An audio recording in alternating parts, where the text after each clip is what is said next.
ये second part है हमारी क्लास का, जिसके अंदर हम लोग पढ़ रहे हैं।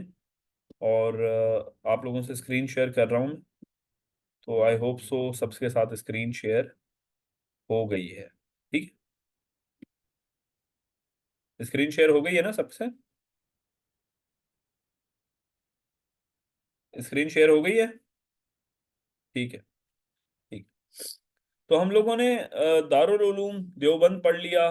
कांग्रेस के बारे में जो इम्पोर्टेंट फैक्ट्स थे वो पढ़ लिया कि जो प्रेसिडेंसी थी वो डब्ल्यू सी बनर्जी की थी, जो फर्स्ट इनका इजलास हुआ था। और जो सोल्जर था, रिटायर्ड सोल्जर्स, ए ओ होमी, उसने 1885 के अंदर इसका कयाम किया था। और जो वॉइस राय था वो डेफरिन था इधर पे। ठीक हो गया?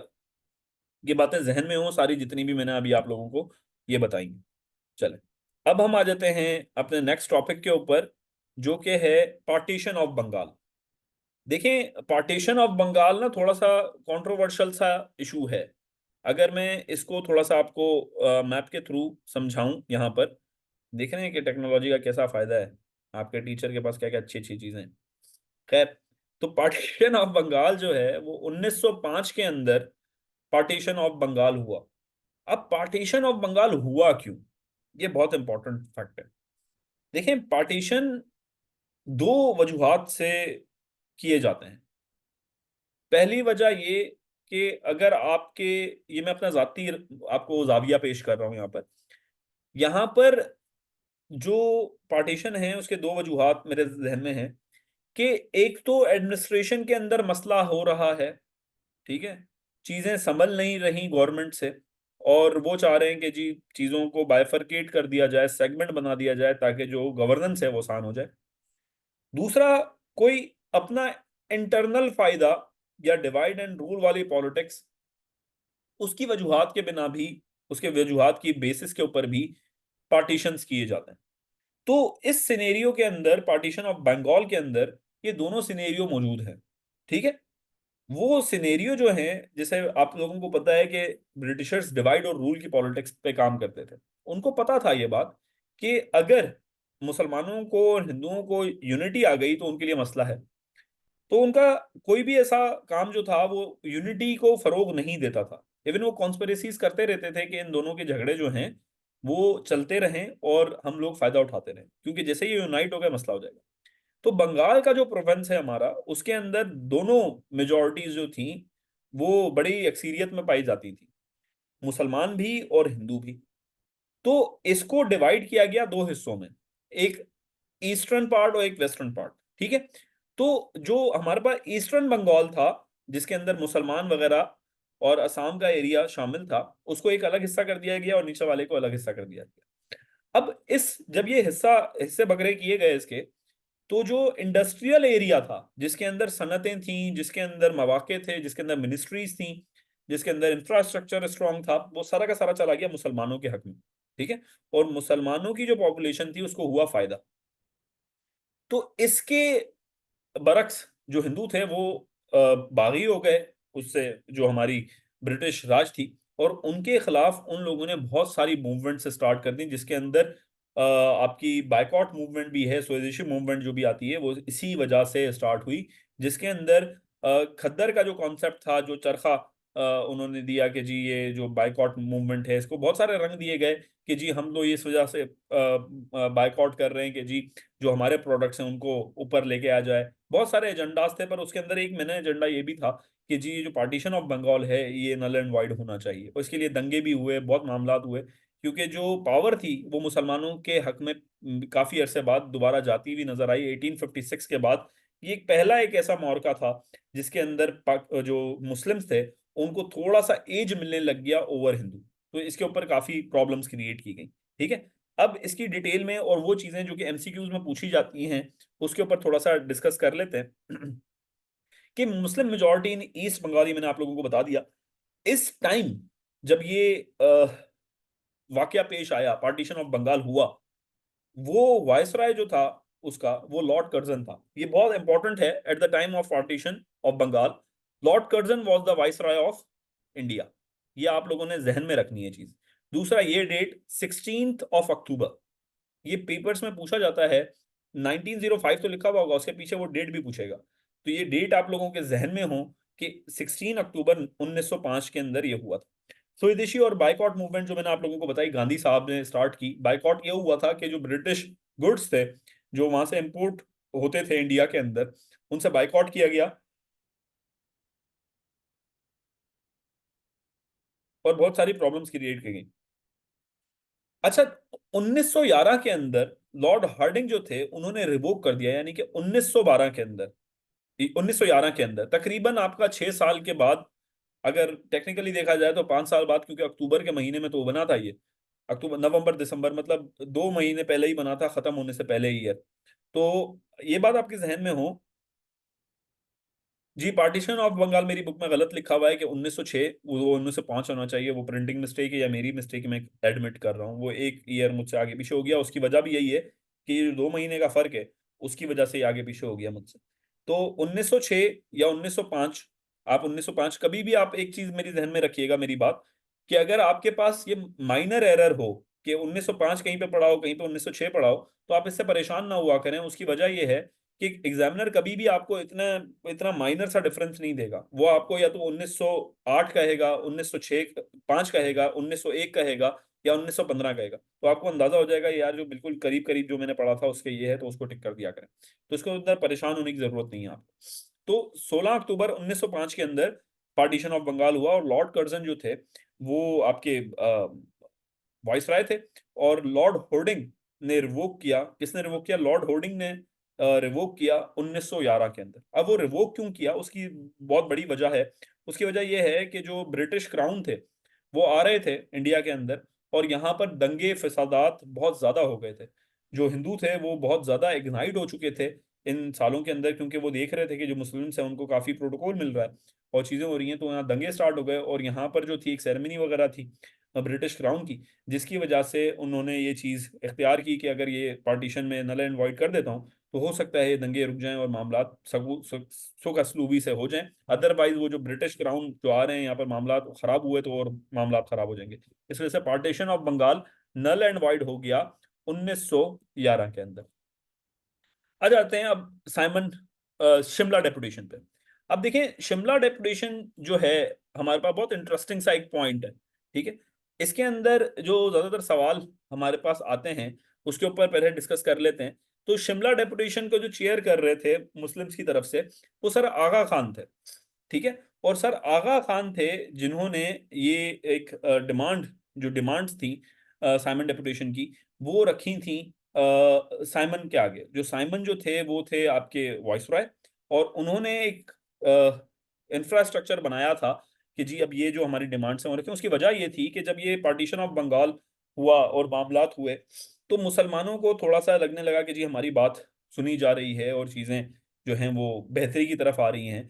तो सर आगा खान ने तकरीबन 1,25,000 मुसलमानों से साइन करवाए, और कुछ अपनी डिमांड्स लेके ये जो Minto Morley reform, sorry, Shimla deputation में मिंटो साहब के पास पहुंच गए, ठीक है।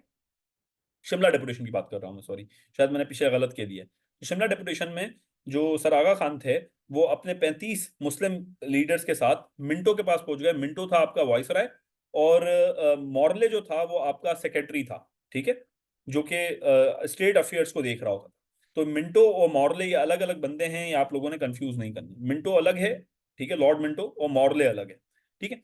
तो डिमांड्स क्या थी?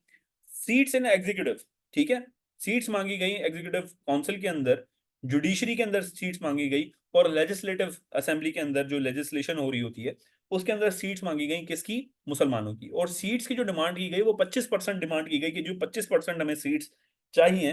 और ये डिमांड जो है ये पहली दफा की गई मुसलमानों की तरफ से कि जी अगर कोई भी इलेक्शन हो रहा है या कोई भी इलाके में कोई गवर्नमेंट वगैरह बना रहे हैं या कुछ भी कर रहे हैं, तो 25% जो है वो मखसूस होना चाहिए मुसलमानों के लिए। उसके ऊपर दूसरी कोई कौमियत जो है वो इलेक्शन नहीं लड़ सकती, वो मुसलमान ही होगा जो कि उस 25% के ऊपर आएगा।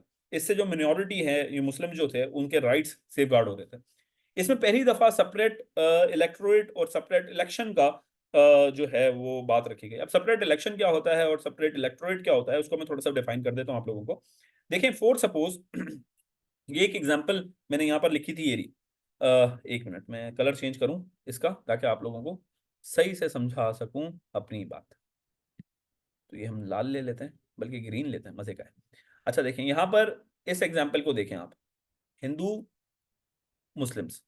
अब यहाँ पर लिखा हुआ है, अगर फॉर सपोज हमारे पास जो सीट्स हैं, ठीक है, वो फॉर सपोज हमारे पास 100 हैं, सही है, यहाँ पर मैंने गलती कर दी है, वहां पर हमारे पास 100 सीट्स हैं। तो वो ये कह रहे हैं कि जी जो हिंदूज हैं, ठीक है, वो 75% लें और मुसलमान 25% लें। ये तो हो गया जी सीट्स का डिस्ट्रीब्यूशन के वो कितनी सीट्स होंगी।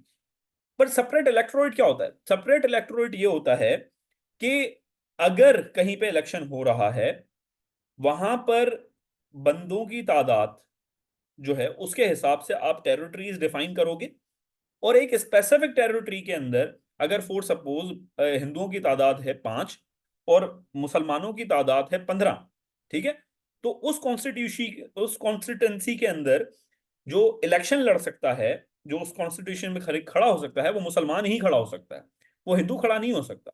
वहां पर जो हिंदू होंगे वो मिनॉरिटी कंसिडर होंगे, और मुस्लिम लीडर ही खड़ा होके वोटिंग जो 15% जो भी मतलब बंदे हैं मुस्लिम में, आपस में एक लीडर खड़ा करके उसको रिप्रेजेंट करेंगे। आई होप मेरी बात आप लोगों को समझ में आ रही हो। तो जो मुस्लिम मेजॉरिटी एरियाज हैं वहां पर हम लोग मुस्लिम रिप्रेजेंटेशन चाहेंगे। उसकी वजह ये थी, ये देने की वजह ये थी, जब ऐसा होता था कि जब मिक्स मंजर में बहुत बड़े बड़े कॉन्स्टिट्यूंसीज बनी हुई होती थी, तो वहां पर मुसलमान मेजॉरिटी में भी होके मिनॉरिटी में आ जाते थे, क्योंकि हिंदुओं की तादाद ज्यादा होती थी, और हिंदुओं की तादाद ज्यादा होने की वजह से वोट बैंक ज्यादा पड़ता था, और मुसलमानों को सीट्स ही नहीं मिलती थी। तो ये एक बेसिक रीजन था और बेसिक डिमांड थी कि सेपरेट इलेक्टोरेट की और सेपरेट इलेक्शंस की मुसलमानों की। और जो है ठीक हो गया। अब 30 दिसंबर को मुस्लिम लीग बनी। अब इसका शिमला डेपुटेशन का इससे क्या वास्ता? अब देखें जो ये थे ना, लॉर्ड मिंटो अच्छा इंसान था। लॉर्ड मिंटो ने ये सारी डिमांड सुनी, और जो आगा खान थे, आगा खान 3, उनको ये बात कही कि भाई ये बातें मैंने तुम्हारी सुन तो ली, पर मैं इस पे अमल नहीं कर सकता, मैं इस पे ये लेटर लिख के नहीं दे सकता कि आज से तुम्हारी डिमांड कबूल है। उसकी बेसिक रीजन ये है कि मेरे पास अथॉरिटी ही नहीं है। मेरे पास अथॉरिटी है यहाँ पर रूल को, जो मुझे रूल्स दिए गए हैं उसको इम्प्लीमेंट करवाने की। अब लेजिस्लेशन जो है वो करना जो है वो लेजिस्लेटिव अथॉरिटी का काम है, और उस लेजिस्लेटिव अथॉरिटी को करने के लिए आप लोगों को एक पॉलिटिकल पार्टी बनानी पड़ेगी, ठीक है, आपको एक पॉलिटिकल पार्टी बनानी पड़ेगी। ये आइडिया जो दिया था वो लॉर्ड मिंटो ने दिया था आगा खान को, और इस आइडिया को लेके ही मुस्लिम लीग की बुनियाद रखी गई थी 1906 के अंदर। 30 दिसंबर 1906 के अंदर मुस्लिम लीग की जो बुनियाद रखी गई वो इस कमीशन के बाद, शिमला डेपुटेशन के बाद ही रखी गई। तो इसको जो मुस्लिम लीग का जो कयाम है, मुस्लिम लीग के कयाम को जब भी जो कहा जाता है कि जो बैक किया जाता था, ये अंग्रेजों की तरफ से बैक किया जाता था। मुस्लिम लीग जो है वो कॉन्स्पिरेसी के थ्रू जनरेट की गई, ये जो कहा जाता है वो इसी वजह से कहा जाता है, क्योंकि ये जो लॉर्ड मिंटो जो थे, और मिंटो मॉर्ले जो ये सिस्टम बना था सेपरेट इलेक्टोरेट वाला सर आगा खान के साथ, उन्होंने ही ये एडवाइस दी थी कि आप एक पॉलिटिकल पार्टी बनाएं, उस पॉलिटिकल पार्टी के थ्रू आप हमारे पास ये डिमांड्स लेके आए, और उसके अंदर क्योंकि इन लोगों ने वादा किया था कि हर 10 साल बाद ना रिफॉर्म्स लेके आएंगे, हर 10 साल बाद जो चीजें हैं उनको बेहतर करने की कोशिश करेंगे। तो आगे वाला जो 10 साल वाला जो वादा था उसके अंदर हम आप लोगों की ये डिमांड्स मानेंगे, और आप लोगों को ये जो राइट्स आपने मांगे हुए हैं सेपरेट इलेक्टोरेट के और 25% सीट्स के, ये हम पूरे करेंगे। अच्छा, पेपर के अंदर ये क्या क्या आता है? पेपर के अंदर 2 से 3 चीजें आती हैं शिमला डेपुटेशन से। कब हुई? बता दिया मैंने आपको, 1906 के अंदर हुई। याद रखना, शिमला डेपुटेशन कब हुई? 1906 के अंदर। मिंटो कौन था? लॉर्ड मिंटो कौन था? मॉर्ले कौन था? ये पूछा जाता है। मिंटो जो है वो आपका वाइसराय है, और जो वो है वो सेक्रेटरी जो है या जो वजीर वगैरह है, ठीक। सर आगा खान इसको लीड कर रहे थे। ये सवाल पूछा जाता है आपसे कि कौन लीड कर रहा था शिमला डेपुटेशन को? सर आगा खान कर रहे थे। कितने मेंबर्स थे? 35 मेंबर्स थे, ये पूछा जाता है। कितने बंदों के साइन लेके गए थे वो? कि 1,25,000 मुसलमानों के साइन लेके गए थे कि ये डिमांड जो है 1,25,000 मुसलमानों की है, ठीक है। उसको जो मुस्लिम लीग का कयाम हुआ कब हुआ? 1906 के अंदर 30 दिसंबर को। 30 दिसंबर भी याद रखना है। और क्या डिमांड थी शिमला डेपुटेशन के अंदर? तो मेजर जो डिमांड थी जो पूछी जाती है, आपसे कॉन्सेप्ट नहीं पूछेगा, वो आपसे सिंपल पूछेगा कि शिमला डेपुटेशन का जो डिमांड थी वो क्या थी। शिमला डेपुटेशन की मेन डिमांड ये थी कि सेपरेट इलेक्टोरेट, सेपरेट इलेक्शन, ये डिमांड थी, सबसे मेन डिमांड जो थी। तो ये आप लोगों ने जहन में रखना है। ये डिमांड जो है कि जी यूनिवर्सिटीज होनी चाहिए, जॉब्स होनी चाहिए, ये कभी भी आपसे नहीं पूछेगा पेपर के अंदर। आपसे ये पूछेगा कि पहली दफा जो डिमांड रखी गई सेपरेट इलेक्टोरेट की, वो कब रखी गई, तो वो रखी गई शिमला डेपुटेशन 1906 के अंदर। आई होप क्लियर हो गई होगी चीज। अच्छा, अब हम आ जाते हैं आगे अपने आगे वाले टॉपिक के ऊपर। ठीक है। और ये थे आपके ये वाले जो हैं, चश्मे वाले जो हैं हजरत, ये आपके आते हैं सर आगा खान, और ये आपके आते हैं लॉर्ड मिंटो। अच्छा, सर आगा खान जो है, वैसे आगा खान ही जो है ना सिलसिला, वो मेरे ख्याल में वही है ये, but I am not sure about it, पर कहा यही जाता है। यार कलर कितने अच्छे दिए हैं ना मैंने। लॉर्ड मिंटो, सर आगा खान और मॉर्ले, तीन नाम है ये। ठीक है। कलर अच्छे दिए ना, अच्छी बनाई है ना स्लाइड्स। तारीफ कर दो यार, ये मेहनत से बनाई है मैंने। अभी मैं एक और नई चीज लेके आ रहा हूँ, रो पड़ोगे तुम लोग वो देख के। अच्छा, formation of all India Muslim league 30 दिसंबर 1906। अब ये 1906 तो याद रहता है लोगों को, 30 दिसंबर याद नहीं रहता, 30 दिसंबर याद रखना है। अच्छा, लिबरल पार्टी इन ब्रिटेन, जो ब्रिटेन था ना, उसके अंदर लिबरल लिबरल पार्टी आ गई थी। डेमोक्रेट और लिबरल की आपको पता होगा ये सीन है। तो लिबरल पार्टी जो थी ना, वो थोड़ी सी मतलब कि ह्यूमन राइट्स के ऊपर बात करती थी, और वो थोड़े से लोगों को राइट्स देने के ऊपर ज्यादा फोकस था उसका, और इतना डोमिनेंट नेचर नहीं था उसका। तो इस वजह से यहाँ पर भी जो सब कॉन्टिनेंट था उसके ऊपर भी हल्का हाथ रखा हुआ था इन लोगों ने। और एक और मैं बात कहूंगा कि वैसे ज्यादातर पेपरों में आ जाता है ये, डेमोक्रेट और जो लिबरल्स हैं अमेरिका में भी, एक का गधा निशान है, एक का हाथी निशान है। तो ये भी आपने जहन में रखना है कि ये गधा और हाथी वाला कभी ना कभी पेपरों में पूछा जा सकता है, तो देख लेना इसको कि किसका गधा है किसका हाथी है। सर आगा खान 3 प्रेसिडेंट थे formation of all India Muslim league के।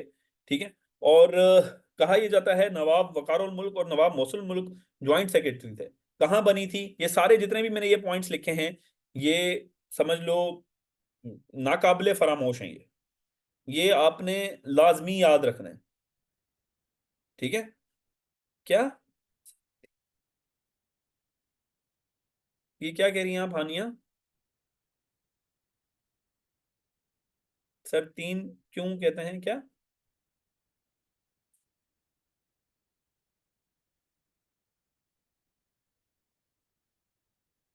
तीन कौन कहते हैं, समझा नहीं मैं आपकी बात।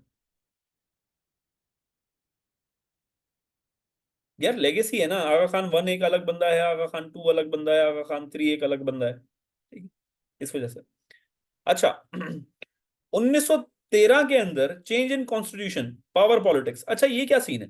देखें, जब फॉर्मेशन ऑफ मुस्लिम लीग हुई ना, तो फॉर्मेशन ऑफ मुस्लिम लीग इसके लिए नहीं हुई थी कि ये किया जाए काम कि जी वो किसी एक पावर पॉलिटिक्स के अंदर आए, या मुस्लिम्स जो हैं वो पॉलिटिक्स के अंदर बराह रास्त अपना किरदार अदा करें और सीट्स लें। यहां पर तो सिर्फ अपनी डिमांड्स, जो बेसिक डिमांड्स थी उसके लिए मुस्लिम लीग फॉर्म की गई थी। पर 1913 एक ऐसा साल है जिसके अंदर मुसलमानों ने अपने कॉन्स्टिट्यूशन के अंदर चेंज की 1913 के अंदर, और वो पावर पॉलिटिक्स के अंदर आने की कोशिश करने लग गए कि जो इक्तदार है वो अब हमारा हो। 1906 के अंदर तक, 1906 से लेके 1913 तक मुस्लिम लीग का जो मेन एजेंडा था वो पावर पॉलिटिक्स नहीं था। वो सिर्फ और सिर्फ अपनी बेसिक और अपने जो राइट्स हैं उसको डिफेंड करने की हद तक थे, हर किसी से फ्रेंडशिप बनाने की हद तक थे। पर 1913 एक ऐसा ईयर था जिसके अंदर वो पावर पॉलिटिक्स में, यानी कि अपने इक्तदार के लिए वो काम करने लग गए। ठीक है। अच्छा, मिंटो मॉर्ले रिफॉर्म्स 1906 के अंदर इंडियन एक्ट, इसको मिंटो मॉर्ले रिफॉर्म भी कहा जाता है और इंडियन एक्ट भी कहा जाता है। ये जहन में रखिएगा कि मिंटो मॉर्ले रिफॉर्म और इंडियन एक्ट एक ही चीज है। शिमला डेपुटेशन आपको मैंने बता दिया, ऊपर कहानी हुई, जो मैंने आप लोगों को ऊपर यहाँ पर कहानी, राम कहानी सुनाई थी कि जी शिमला डेपुटेशन हुई थी, और शिमला डेपुटेशन के अंदर ये चीजें हुई थी 1906 के अंदर। 1906 के अंदर जब शिमला डेपुटेशन हुई है, और 1909 के अंदर वो जो एक्ट आया, जैसे आपको मैंने बताया था ना कि उन लोगों ने वादा किया था कि जी हम रिफॉर्म्स करते रहेंगे, ठीक है। एक्ट्स लेके आते रहेंगे जिससे जो रिवाइव है हमारे सब कॉन्टिनेंट के अंदर म्यूटिनी ना हो, प्रॉब्लम्स क्रिएट ना हो, तो हम जो हक हैं या जो बातें हैं आपकी वो समझ के रिफाइन करते रहेंगे चीजें। तो 1906 के बाद 1909 एक ऐसा टाइम पीरियड आया जहां पर ब्रिटिशर्स ने ये ऑब्जर्व किया कि यार अब इनको कुछ जो रेजोल्यूशंस हैं वो देनी चाहिए। तो 1906 यानी कि इंडियन एक्ट के तहत या मिंटो मॉर्ले रिफॉर्म्स के तहत मुसलमानों को सेपरेट इलेक्टोरेट दे दिया गया कुछ कुछ इलाकों के अंदर। कॉन्स्टिट्यूएंसीज बोलना मेरे लिए मुश्किल हो रहा है। तो यहां पर क्या कायदे आजम कहां से आ गए यहाँ पर, वो आएगा अभी आके, सबर करो, कायदे आजम का पूरा पार्ट आएगा अभी। तो ये सीन है कि जो सेपरेट इलेक्टोरेट था वो दिया गया, किसको दिया गया, मुसलमानों को, कि जी अब आप सेपरेट इलेक्शंस जो होंगे, आपकी जो बेसिक सीट्स होंगी वो दे दी जाएंगी। पर पूरे सब कॉन्टिनेंट में नहीं दिया गया था, कुछ बहुत कम इलाके थे उनको ये सेपरेट इलेक्टोरेट दिया गया। ये सब मैं आपको कहानी समझाने के लिए बता रहा हूँ, आप लोगों ने डेट्स के ऊपर फोकस रखना है और कॉन्सेप्ट को समझना है कि कॉन्सेप्ट क्या क्या है इसका, कि मिंटो मॉर्ले रिफॉर्म जो था वो क्या था और क्यों आया, कैसे आया। ये सब चीजें कहानी की तरह मैं आप लोगों को जब भी पढ़ा रहा हूँ ताकि आपको इवेंट्स को एक दूसरे से ज्वाइन करने में आसानी हो जाए। शिमला डिक्लेरेशन में वादा किया था कि आप पॉलिटिकल पार्टी बना लो, पॉलिटिकल पार्टी बन गई। 1906 के अंदर जब ये एक्ट आया तो वो वाले जो डिमांड्स थी जो 1906 में की गई थी वो अब जाके पास हुई 1909 के अंदर। इंक्रीज पावर ऑफ लेजिस्लेशन, ये पावर ज्यादा दी गई। इंडियन एडमिनिस्ट्रेटिव काउंसिल, ये 3 से 4 डिमांड जो थी मुसलमानों की या इंडियंस की भी कह सकते हैं, वो इस एक्ट के अंदर आपको दी गई। यानी कि ये जो एक्ट था 1909 का इंडियन एक्ट, ये सब कॉन्टिनेंट के लिए और यहाँ के लोगों के लिए काफी साजगार था। और यहाँ के लोग काफी खुश थे इस एक्ट से कि यार ये आया है तो इससे अब जो है रिफॉर्म्स होंगे और चीजें बेहतर होंगी। ठीक हो गया। अब आते हैं आगे। लखनऊ पैक्ट। अच्छा, लखनऊ पैक्ट क्या है? लखनऊ पैक्ट जो है वो बहुत इंपॉर्टेंट, हमारा जो है ना एक बहुत इंपॉर्टेंट, बहुत ही ज्यादा इंपॉर्टेंट फैक्टर है। और ये पूछा जाता है कि लखनऊ पैक्ट कब हुआ। देखिए लखनऊ पैक्ट जो है वो हिंदुओं और मुसलमानों को समझ लें कि आपस में मिलाने के लिए एक जो है कोशिश थी। और ये कोशिश जो है वो आगे तक जारी रखी गई कायद आजम की तरफ से भी और गांधी की तरफ से भी। पर एक स्टांस ऐसा आया कि कायद आजम ने बोला नहीं हम नहीं सुनते तुम्हारी बात, तुम अलग हो और हम अलग हैं, ठीक है, तुम इस तरफ और हम इस तरफ। पर ये खैर किसी और का नारा था, पर मैं उसके भी बात नहीं कर सकता क्योंकि मैं सिंध में रहता हूँ। पर बात करने की ये नारा बड़ा खतरनाक था, पर आज भी हम बोलते हैं वो सब जिंदा है। ठीक है, पर इससे ज्यादा मैं कुछ और नहीं बोल सकता। पर कोई भी जिंदा नहीं है, जिनको हम जिंदा बोलते हैं उन्होंने कुछ अच्छे काम नहीं किए हमारे लिए। खैर जब सजा मिलने लग गई तो अब अच्छे हो गए, उससे पहले अच्छे नहीं थे। और आज भी यहाँ पर अगर हमारी क्लास में कोई 41 बंदे अभी हैं पाकिस्तान स्टडीज की, तो मैं ये बात लिख के दे सकता हूँ कि मजबूरी या किसी और वजह से वोट उन्हीं को देंगे। खैर, पर वोट आप लोगों ने सबने देना है, चाहे जिसको भी दें उसके ऊपर मैं नहीं जाऊंगा, पर आपने वोट जरूर देना है अपना। ठीक है। अच्छा, लखनऊ पैक्ट के अंदर कोलकाता के अंदर प्रेसिडेंट मोहम्मद अली जिन्ना थे, ठीक है, ऑल इंडिया मुस्लिम लीग की तरफ से। और कायदे आजम जो थे उन्होंने 1906 के अंदर कांग्रेस ज्वाइन की थी और 1913 के अंदर मुस्लिम लीग ज्वाइन की थी। अब 1906 के अंदर कांग्रेस इस वजह से ज्वाइन की थी और 1913 में इस वजह से ज्वाइन की थी क्योंकि 1906 से लेकर 1913 तक कायदे आजम को यह गलत फहमी थी कि जी जो मुस्लिम हैं और जो इंडियंस हैं वो हिंदूज जो हैं वो एक साथ मिलकर रह सकते हैं। तो ये 1906 से 1913 तक का सफर जो था ये गलत फहमी का सफर था कायद आजम का, जिन्होंने 1913 में आके तौबा की और फिर मुस्लिम लीग को ज्वाइन किया और मुसलमानों के ही राइट्स के लिए। फिर वो एम्बेसडर नहीं थे 1913 तक, वो एम्बेसडर कहलाते थे। 1913 के बाद उन्होंने बोला मुसलमान अलग हैं और हिंदू अलग हैं, आइडियोलॉजी ही चेंज है। ठीक है।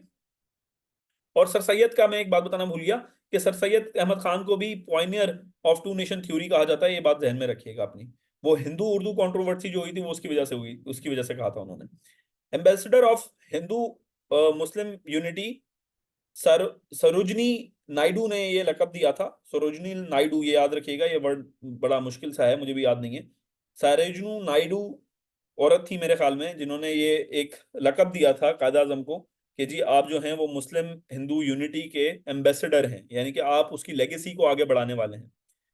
वर्ल्ड वॉर 1 जब हुई ना, 2000 2000 सॉरी 1914 से लेके 1918 तक जब ये वॉर लड़ी गई, तो जो ब्रिटिशर्स थे उनको ये एहसास हुआ कि जी ये जो मामलात है ना, ये एज सच चल नहीं सकते।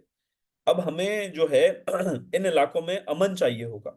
तो एक वजह ये भी थी कि ब्रिटिशर्स ने ही कमेटी बनाई थी लखनऊ पैक्ट की, जो कि 19 मेंबर्स के ऊपर मुश्तमिल थी। और इस कमेटी को लीड भी जो फैसिलिटेट किया जाता था वो ब्रिटिशर्स की तरफ से किया जाता था कि आए आप लोग दोनों बैठें और यहाँ पर अमन की बात करें, ताकि ये मदद कर सकें वर्ल्ड वॉर 1 के अंदर ब्रिटिशर्स की लड़ने के खिलाफ, तुर्की और जर्मनी के खिलाफ। ठीक है, जिसके अंदर दो पावर्स जो थी वो काफी पावरफुल थी, जो कि दो पावर्स के बीच में लड़ाई थी, क्योंकि ग्रुप्स बन गए थे, वो अलाइड पावर और सेंट्रल पावर। ठीक है, तो अलाइड पावर और सेंट्रल पावर के अंदर ब्रिटेन भी शामिल था, और उसने अपना रोल प्ले करने के लिए मुसलमान और हिंदुओं को यूनाइट किया, ताकि वो दोनों एक ही पेज पे आके हमारी बात मान लें और हमें उस वॉर के अंदर जो है वो जो है हमारी मदद करें। अच्छा, एक मस्जिद मंदिर इशू भी हुआ था यूपी के अंदर, जिसकी वजह से ये जो कहा जाता है कि जी लखनऊ पैक्ट, जिसमें पहली दफा तारीख के अंदर जो हिंदू और मुसलमानों के लीडर एक साथ आके बैठे और बात की, वो ये हुआ था कि यूपी के अंदर एक मंदिर और एक मस्जिद को उड़ा दिया गया था, शहीद कर दिया गया था रोड बनाने के लिए। तो इसके ऊपर जो रिवॉल्ट हैं वो, दंगे जो हैं वो उभरे, और उन्होंने यही एक स्लोगन, ये भी एक वजह थी कि जो कायद आज़म है और जो ये दूसरे जो इनके लीडर्स हैं गांधी वगैरह, ये एक टेबल पे आए और उन लोगों ने काम किया आगे। यहाँ तक बात समझ में आ रही है मेरी? कि लखनऊ पैक्ट क्या था? लखनऊ पैक्ट पहला पैक्ट था जिसके अंदर मुसलमान और हिंदू जो हैं वो एक टेबल पे आके बात की थी जिन्होंने। समझ में आ रही है मेरी बातें? ठीक है। मस्जिद मंदिर रिवॉल्ट का क्या है?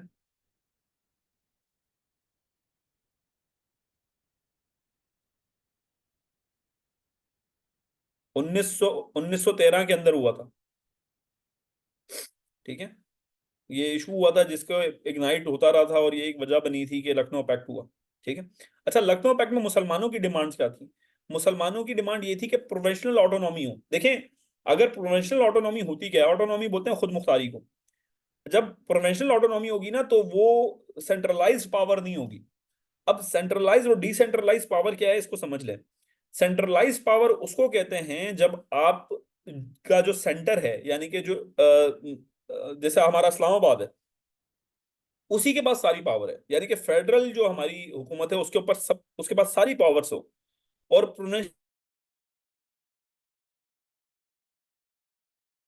आवाज आ रही है मेरी? आवाज आ रही है? हाँ यार, वो मेरे इंटरनेट में मसला आ गया था। अच्छा, तो हम पढ़ रहे थे,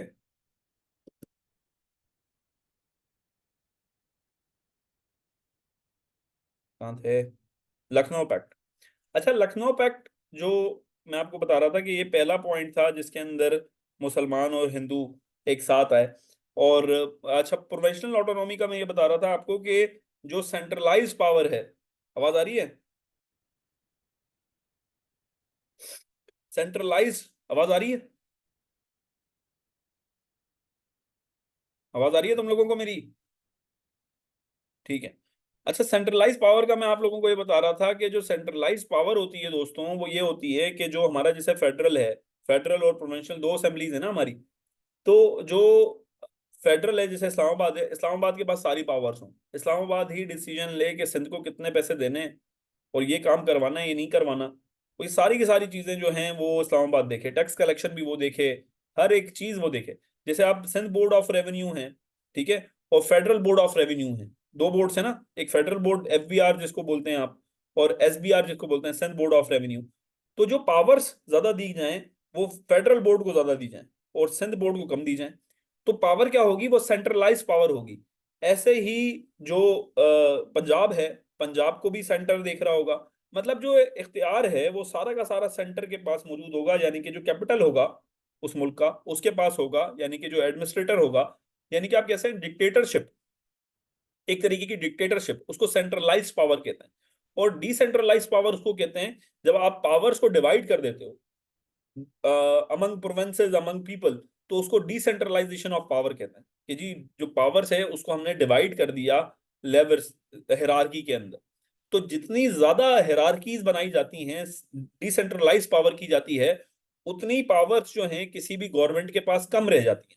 और जब पावर कम रह जाती है किसी एक बंदे के पास, तो उसका मिसयूज भी कम हो जाता है, वो अपनी मन मर्जी नहीं कर सकता। तो पहली जो डिमांड थी मुसलमानों की वो ये थी कि प्रोविंशनल ऑटोनॉमी होगी, और प्रोविंशनल को जो है वो पावर्स जो हैं वो जो रिजॉल्व डिसॉल्व की जाएंगी सेंटर से, किसकी तरफ, सेंटर से आपका जो प्रोविंस हैं उनकी तरफ। ये पहली दफा यहाँ पर डिमांड रखी गई। और 1/3 लेजिस्लेशन काउंसिल के अंदर मुसलमानों की रिप्रेजेंटेशन होगी कि तीन में से एक, तीन में से एक बंदा जो होगा वो मुसलमानों का होगा। दो बंदे भले आप रख लें, आप हमेशा मेजोरिटी में ही रहें, पर एक बंदा हमारा जरूर मौजूद होगा। अगर तीन बंदे हैं टोटल, तो तीन में से एक हमारा बंदा जरूर रहेगा लेजिस्लेटिव काउंसिल के अंदर जो कानून साजी करते हैं। ठीक। तो प्रोविंशियल ऑटोनॉमी का भी कॉन्सेप्ट आपको समझ में आ गया कि प्रोविंशियल ऑटोनॉमी से मुराद ये है कि जो सूबे हैं वो खुद मुख्तार होंगे अपनी टैक्स कलेक्शन के भी, अपने डिफरेंट जो भी मामलात होते हैं उसके भी। अभी भी इंडिया के अंदर बड़ा मजे का मैं आप लोगों को किस्सा बताऊं, किसी इलाके में, या आप अमेरिका चले जाएं तो किसी इलाके में कुछ कानून होते हैं, और किसी इलाके में,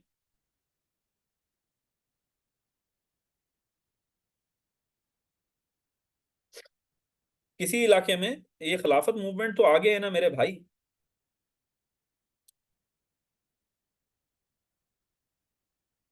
अक्सर खिलाफत मूवमेंट तो आगे है ना।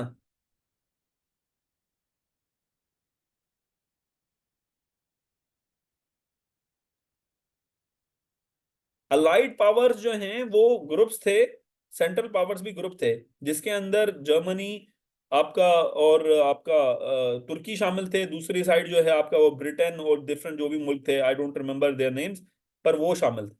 तो ये जो अलाइड पावर और सेंट्रल पावर्स जो थी ये दोनों आपस में लड़ रही थी। अच्छा। तो ये जो सेंट्रलाइज्ड पावर थी इसको खत्म करने की बात की गई, और लखनऊ पैक्ट पैक्ट को इन लोगों की डिमांड जो है ये मंजूर कर ली गई, इंडियंस की तरफ से, हिंदुओं की तरफ से भी, मुसलमानों की। ठीक है। तो लखनऊ पैक्ट जो था वो मुसलमानों के लिए बहुत अच्छा पैक्ट था, और मुसलमानों के लिए बड़ी एक राह हमवार की गई पॉलिटिक्स के अंदर भी।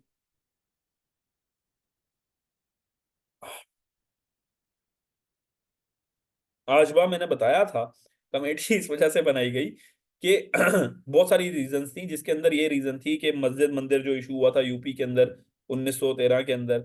दूसरा इशू ये हुआ था कि वर्ल्ड वॉर स्टार्ट हो गई थी, तो उनको ये लगने लगा था कि अगर वर्ल्ड वॉर में ये दोनों आपस में लड़ते रहेंगे तो हमारी मदद नहीं करेंगे, तो इन लोगों को थोड़ी देर के लिए हम टैकल करें और फिर इनमें से बंदे निकालें, यहाँ के मामला थोड़े से ठीक करें तो वहां पर हमारी हेल्प करें। तो ये और भी बहुत सारे रीजन है, जिसके अंदर से एक दो ये रीजन है। पर जो इम्पोर्टेंट फैक्ट है वो ये है कि आपको पता हो कि लखनऊ पैक्ट जो है वो कब हुआ था, और उसके अंदर जो मेंबर थे वो कौन थे। लखनऊ पैक्ट कब हुआ था? 1906 के अंदर हुआ था। जो उसको चेयर कर रहे थे यानी कि प्रेसिडेंट थे वो कायद आज़म मोहम्मद अली जिन्ना थे। कोलकाता के अंदर हुआ था, ये बहुत इंपॉर्टेंट फैक्ट है। और 1906 के अंदर कायद आज़म ने ज्वाइन की, 1913 के अंदर ये ज्वाइन की। और आपको ये पता होना चाहिए कि वर्ल्ड वॉर 1 कब हुई? 1914 के अंदर, 1918 के अंदर। स्टार्ट कब हुई थी? 18 जुलाई को स्टार्ट हुई थी। और ये यूपी वाला इतना इंपॉर्टेंट नहीं है, इसको सिर्फ समझाने के लिए मैंने लिखा है। सेल्फ रूल का कॉन्सेप्ट इन लोगों ने बात की थी। और ये कमेटी जो थी ये इंपॉर्टेंट है कि वो 19 लोगों पे मुश्तमिल थी। किसने बनाई थी? ये बनाई थी, अल्लाह रहम करता है आपका, किसने? ब्रिटिशर्स ने। और प्रोविंशियल सीट्स मांगी गई थी, प्रोविंशियल ऑटोनॉमी, और ये सारी जो भी